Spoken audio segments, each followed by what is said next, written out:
Box Holiday by Bill Thomas. I don't want to visit Nana, she's mad. Don't say that, Harvey, sighed Mum.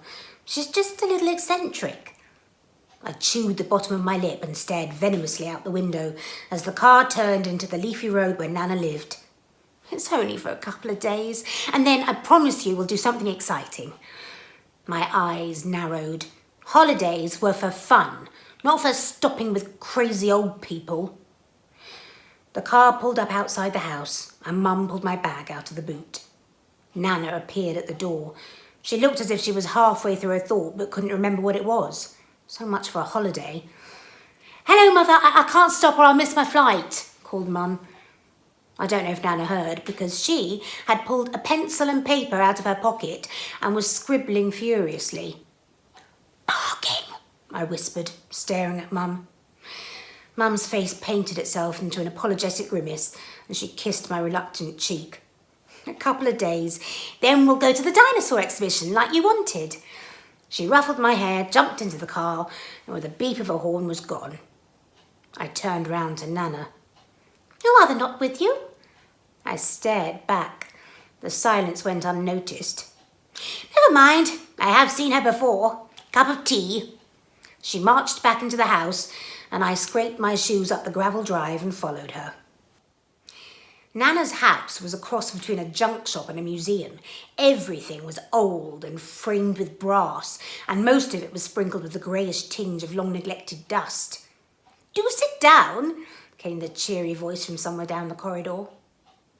I peeked into the sitting room and surveyed my options. Every chair and table was covered with pile upon pile of fusty books. Not fun, enjoyable books with brightly designed covers. These were tatty leather tomes with the titles dimly embossed in gold letters and authors with initials, not names. I went over to the large chair by the fireplace and heaved one off so I could sit down. Physics for the Inquiring Mind, I read to nobody at all. Fascinating, I don't think. I looked up and Nana had returned. Tea? Biscuit? I chewed my lip to stifle a response. Her mouth curled up into a kind smile. Just the biscuits, she winked. I felt remorse that I wasn't being more polite, but she was mad and I didn't want to be there. She placed a plate of exotically iced biscuits onto an abandoned book-covered lamp table and gestured for me to tuck in. I suspiciously removed a bright yellow one from the top and chewed it slowly and contemptuously. So, what would you like to do? She asked brightly. My eyes lifted to meet hers, then darted away. What I would like to do, I thought, is go home. How about the garden? She offered. You could play outside in the sun. Nana's mad, and even she wants to get rid of me, I thought. I rubbed the biscuit crumbs from my mouth and slumped out of the room, headed for the garden. The sky outside was like painted glass, with no clouds to deflect the bright summer sunshine. The garden, much like the house itself, was ramshackle and untidy. Green, mossy garden ornaments stared back ominously out of prickly thorn bushes, and ivy throttled its way up and over the walls. It wasn't like there was space to kick a football around. Even a garden shed was mad. It sat at the end of a cobbled path, with an oak tree arching over it like a canopy. It was tall and painted dark blue, although some of the paintwork was chipping away to reveal the wood underneath. There were square windows with white lines across them, although I couldn't see in.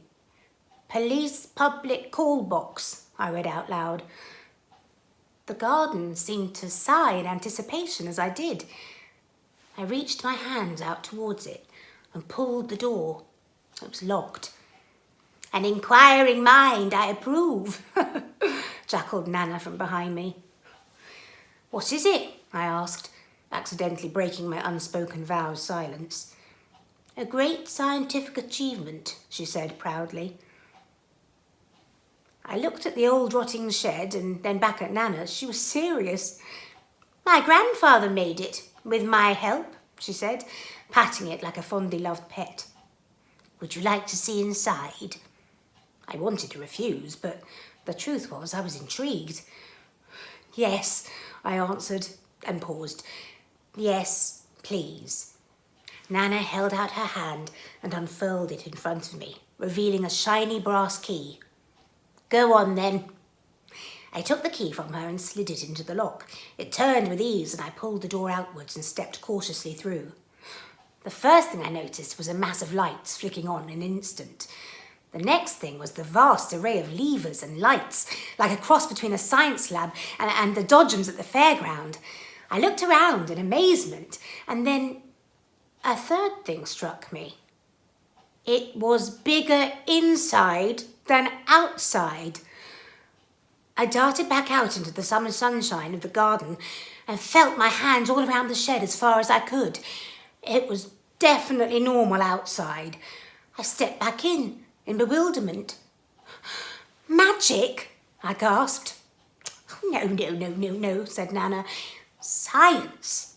Everything can be answered by science. What is it? This is TARDIS, said Nanna, resting her hand on a panel of switches. What is TARDIS? This, she said, inhaling deeply, is a time and spaceship. You're mad, I said without thinking. Nanna looked hurt. It can't be, I said remorsefully. Well, there's only one way to find out, isn't there? Did your mother say you wanted to visit a dinosaur exhibition? I started. How had she heard that when she wasn't paying attention? Maybe she wasn't as senile as she seemed. Yeah, I love dinosaurs. Well, how about looking at the real thing then?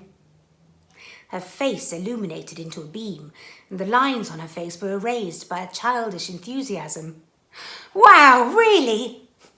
Just pull that big red lever there, she said, gesturing to the centre of the room. I moved tentatively towards it and pulled it hard. Lights all around the room began dancing and the floor began vibrating. We were taking off. So how was it? Asked Mum as I sat back in the car. Wicked, I smiled. She looked startled. Wicked? Nanna's awesome. She is? Mum couldn't understand the U-turn. Anyway, I have tickets for the dinosaur exhibition. Not bothered now. There's no point when you've seen the real thing. Mum looked at me with a bemused face. I see. The car began to pull away. Maybe Nanna's not the only mad one, she chuckled. I looked in the rear mirror at Nana Susie's smiling face, her arm waving broadly. I waved back enthusiastically. Time-travelling Nannas were cool.